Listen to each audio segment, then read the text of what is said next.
오늘 이 시간 우리의 삶의 애가라는 제목의 말씀을 가지고 오늘 이 주일에 함께 은혜 받기를 원합니다. 조집사님 반갑습니다.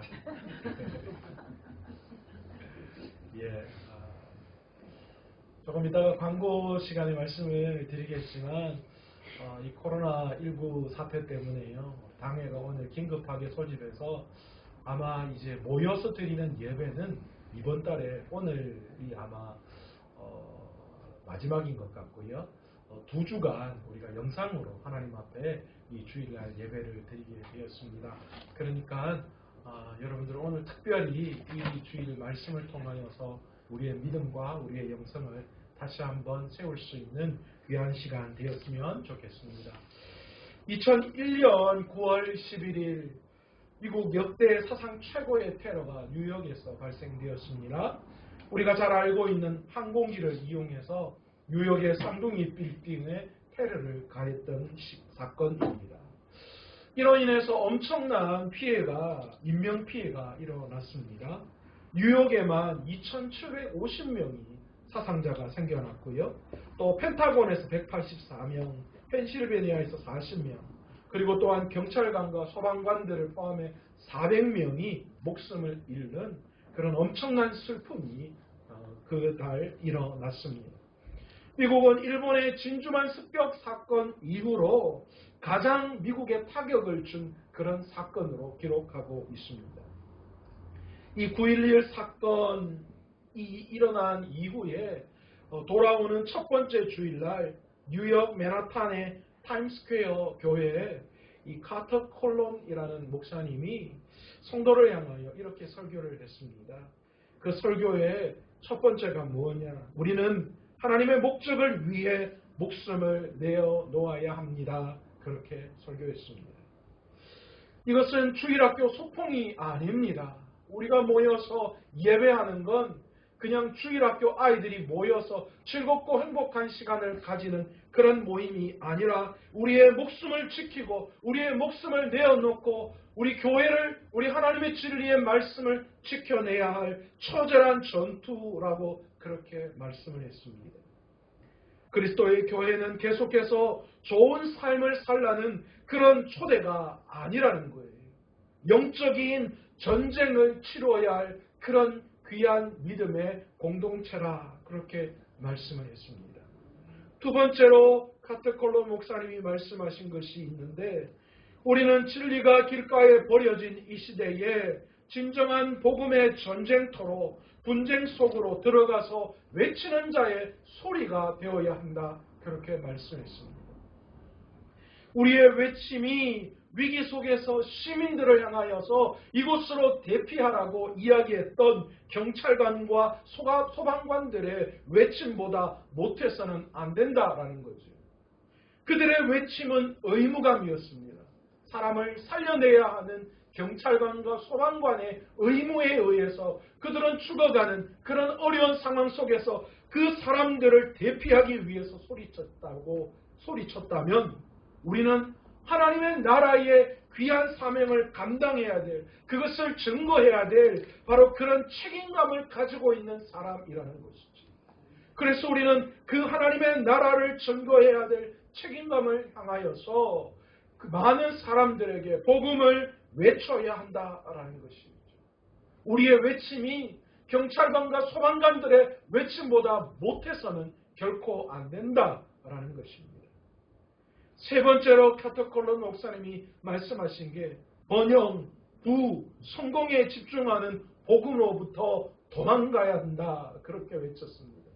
심지어는 그들을 향하여 여러분들은 바로 이 번영과 성공과 부를 향한 그곳에서 도망쳐야 하고 벗어나야 한다 그렇게 말씀했습니다. 그리스도의 이름을 자신의 이익을 위해 쓰는 자들로부터 벗어나야 합니다. 당신의 주머니를 예수의 이름으로 터는 자들로부터 벗어나고 도망쳐야 한다라고 말했습니다. 자기 개발에만 집중하는 복음으로부터 분명히 도망치고 벗어나야 한다 그렇게 말씀했습니다. 네 번째, 그리스도가 아니라 인간이 영광을 받는 교회로부터 도망쳐야 한다 그렇게 외쳤습니다. 십자가가 없는 신학, 영혼을 반성시키는 말씀이 없는 데에서, 죄로부터 회개함이 없는 곳, 예수 그리스도의 복음, 예수 그리스도의 보혈이 언급되지 않는 그 교회에서 도망치고 벗어나야 한다라고 믿음의 성도들을 향하여서 외쳤습니다. 여러분, 죄가 편안하게 느껴지는 교회로부터 도망쳐야 합니다. 오늘 여러분이 이곳에 앉아서 예배를 드리는데 여러분의 죄악으로 말미암아 몸부림치지 않는다면, 그런 교회라면 이 교회가, 여러분 이 교회에서부터 벗어나야 합니다. 여러분이 이전에 와서 하나님을 향한 기쁨도 있지만, 그러나 여러분의 죄악으로 말미암아 이곳에서 몸부림칠 수 있어야 돼요. 하나님, 내가 이런 죄 때문에 이런 아픔을 하나님 앞에 올려드린 것에 대한 철저한 회개가 오늘 이 자리에서 여러분의 마음속에 없다면, 바로 그런 분위기를, 그런 일들을 이 교회를 통하여 우리 교회가 나타내지 못한다면 여러분 이 교회에서 도망치셔야 돼요. 벗어나야 합니다. 저는 이 설교를 들으면서 얼마나 충격을 받았는지 몰라요. 얼마나 이 말씀을 가지고 많이 묵상했는지 몰라요. 하나님, 저는 어떤 사람입니까? 하나님, 우리 교회는 어떤 교회입니까? 하나님, 우리는 어떤 모양으로 그리스도인답게 세상 가운데 나아가야 할까요? 그런데 바로 이런 9.11과 같은 충격적인 사건이 우리 한국이라는 땅, 그리고 한국 교회, 그리고 그 교회에 몸담고 있는 우리 안에 일어나고 말았습니다. 7,000명이 넘는 사람들이 코로나19 바이러스에 감염되었고, 이로 인하여 사망자가 계속 속출하고 있습니다. 그리고 전 세계 100여 개국에서 우리나라에 대해서 빗장을 걸어 닫았습니다. 우리나라는 이제 전 세계에서 외톨이 국가가 되었습니다. 한국 교회가 심각한 타격을 입고 있습니다. 아울러 그 속에 있는 우리들이 예배를 모여서 드릴 수 없는 그런 안타까운 상황 가운데 놓여지게 되었습니다. 정부는 종교 집회 금지 긴급 명령을 심각하게 고민하고 있다고 합니다. 이게 무슨 말입니까? 이런 일들이 일어나는 상황 속에서 이런 상황을 우리가 어떻게 이해해야 할까요? 하나님, 왜 한국 교회가, 왜 우리가 모여서 예배할 수 없는 이런 어려움 속에 우리가 처해 있어야 할까요? 우리의 삶에서 일어나는 모든 일에는 우연이 없습니다. 그냥 일어나는 건 없어요. 모든 사건에는 이유가 있는 거죠. 그렇다면 하나님께서 한국 교회에, 또한 한국 교회 안에 속해 있는 믿음의 길을 걸어가는 우리 안에 이런 일들을 일으키신 이유가 무엇일까요? 우리는 이것에 대해서 깊이 있게 하나님께 나아가야 물어보아야 합니다. 하나님, 도대체 무엇을 원하십니까? 무엇 때문에 이런 일들이 일어나야 하는 것일까요? 한국이 하나님을 저버리고 스스로의 모습을 자랑하기 시작했습니다. 여러분, 이 땅에 복음이 들어오는 그 당시 구한말 우리나라의 실정을 한번 생각해 보십시오. 절망 그 자체였습니다. 아무것도 없었어요. 보이는 것이라고는 구습과 악습에 매여 있는 사람들의 모습, 그것이 다였습니다. 그러나 여러분, 선교사님들을 통하여 복음이 이 땅에 들어왔습니다. 그리고 그 복음으로 말미암아 한국이 변화되기 시작했어요. 그래서 복음으로 놀라운 한강의 기적을 일으켰습니다. 세계가 돌아보는 그런 강대국의 반열에 우리가 세워질 수 있었어요. 무엇 때문입니까? 복음 때문입니다. 하나님의 말씀이 이 땅에 들어와서 이 땅을 새롭게 했어요. 이 한국 땅이 복음으로 붙들림 받았을 때 하나님이 이 땅을 사용하셨어요. 하나님이 인구 대비로 선교사를 가장 많이 보내는 위대한 복음의 나라, 위대한 평양 대부흥의 놀라운 일들을 일으켜 주셨어요. 그런데 이게 웬일입니까? 그랬던 한국이 점점 하나님을 떠나보내기 시작했어요. 자기 스스로의 힘, 자기 스스로의 노력으로 계속해서 더 나은 방향으로 갈 수 있을 것으로 착각했어요. 그래서 교회를 욕하고 하나님을 욕하고 사람들이 교회를 떠나고 청년들이 교회를 떠나고 아이들을 주일학교 아이들의 복음화시키는 이런 일들을 등한시하기 시작했어요. 사람들이 회개하고 주님 앞에 오지 못했어요. 음란과 향락에 물들기 시작했어요. 동성애가 웬 말입니까? 사람들이 시간 있고 돈 있으면 하나님 앞에 나와 하나님의 일을 하는 것이 아니라 세상을 향하여 쾌락에 빠져들기 시작했어요. 더 이상 어떤 음란과 어떤 향락이 생기지 않을 것 같은 나락으로 계속 빠져들기 시작했어요. 고린도 교회의 고린도 지역의 모습이 오늘 한국 땅에 그대로 드러나고 있는 거예요. 교회가 세상 풍조에 빠졌습니다. 그래서 진리가 퇴색되고 복음이 희석되고 그리스도인들이 본질을 떠나서 모양만 그리스도인들이 되어지는 안타까운 일들이 일어나고 있다는 거예요. 그리스도인이라고 말은 하는데 그 속에서 진정한 그리스도인의 모습이 나타나고 있지 않다라는 거예요. 본질을 저버렸어요. 교회가 세상 풍조를 쫓아서 세상이 원하는 길로 나아가고 있다는 거예요. 여러분, 교회는 세상의 자랑이 아닙니다. 교회가 있는 목적은 세상 가운데 자랑하려고 있는 게 아니에요. 교회는 세상의 본이 되어지는 거예요. 세상을 이끌어가는 거예요. 세상을 섬기고 사랑하는 게 교회예요. 그런데 한국 교회가 점점 세상 속에서 자랑하는 문화가 생겨났어요. 우리 교회의 규모가, 우리 교회가 이런 일을 했고 우리 교회가 이런 사람들이 모인다. 교회가 자랑거리로, 그래서 점점 교회가 교회로서의 본질을 놓치고 세상 풍조를 쫓아 나아가기 시작했던 거예요. 그런데 더 안타까운 것은 이 모든 일들 속에 우리 그리스도인이 중심이 되어져 있다는 거예요. 한국이 하나님을 저버린 것 중심 속에 그리스도인이 있었어요.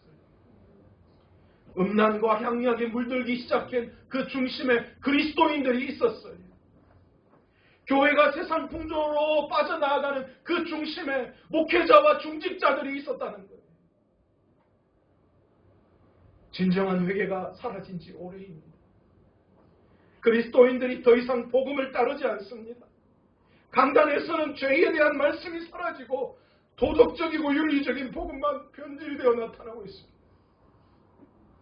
교회가 또 다른 세상 사회가 되어버렸어요. 교회가 세상 속에서 또 하나의 사회 집단이 되어버렸던 거예요. 오늘 우리가 보는 예레미야서는 망해가는 남유다를 향하여서 하나님의 심판과 회복의 말씀을 전하는 예레미야 선지자의 이야기를 담고 있습니다. 하나님께서 남유다의 심판의 메시지를 예레미야 선지자를 통하여서 선포하고 있으신 이유가 어디에 있었을까요? 우리는 오늘 이 말씀을 통하여 우리 스스로를 돌아보면서 하나님 앞에서 한국과 한국교회 그리고 그 속에 있는 그리스도인들이 오늘 이 고난을 받는 이유가 무엇인지, 하나님이 이 고난을 통하여 무엇을 알게 하고 깨닫게 하시는지를 우리가 바로 알아서 오늘도 하나님이 원하시는 회복과 구원의 놀라운 은혜를 경험할 수 있는 저와 여러분 되시기를 간절히 축원합니다. 하나님께서 예레미야 선지자를 통하여서 심판의 메시지를 선포하신 이유 첫 번째가 무엇이냐? 이스라엘 백성들이 하나님과 교제하기를 싫어했던 거예요. 9장 3절 끝에 보시면 또 나를 알지 못하느니라 그렇게 말씀하고 있어요. 그리고 9장 6절 하반부에 보시면 나를 알기를 싫어하느니라 그렇게 말씀하고 있습니다. 하나님의 백성이 하나님을 알지 못하고 하나님을 알기를 싫어한다 그렇게 말씀하셨어요. 예레미야 선지자가 선포할 말씀을 전할 그 시기에 하나님의 백성들의 마음이 그랬던 거예요. 하나님을 아는 것을 싫어하고 하나님을 알지 못하는 일들이 그들에게 나타났던 거예요. 오늘 14절에 보시면 그 마음의 완악함을 따라 그 조상들이 자기에게 바쳐진 바알들을 따랐음이라 그렇게 말씀하고 있어요. 조상으로부터 내려온 이방 신들을 그들이 섬기기 시작했던 거예요. 이스라엘 백성들은 풍요와 다산의 신이었던 바알을 숭배하고 그리고 또한 하나님이 아니라 다른 종교 행사에 유혹되어 넘어가 버렸던 거예요. 선지자들은 이스라엘이 그런 활동에 가담하는 것에 대해서 맹렬하게 경고했지만 그러나 그 말을 백성들이 듣지 않았어요. 하나님을 섬기며 하나님의 길을 걸어가야 할 이들이 바알을 섬기며 바알을 따라 그들의 삶을 걸어갔다라는 거예요. 걸어갔다라는 것은 그것을 따랐다라는 거예요. 하나님을 따라야 할 백성, 하나님을 알고 하나님의 길을 걸어가야 할 그 백성이 하나님을 저버리고 바알을 따라가고 세상에 빠져버렸다라는 거예요. 더군다나 말씀에 나오는 것처럼 이러한 바알에 대한 숭배가 지금 현재뿐만이 아니라 조상으로부터 계속 내려왔다라는 거예요.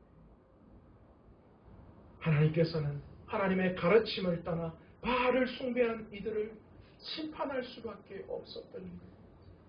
여러분, 오늘 이 시간 하나님께서 우리의 삶에 이 어려운 문제, 여러 가지 힘들고 어려운 문제를 주신 이유를 오늘 이 시간 깊이 있게 생각해 보시기를 원합니다.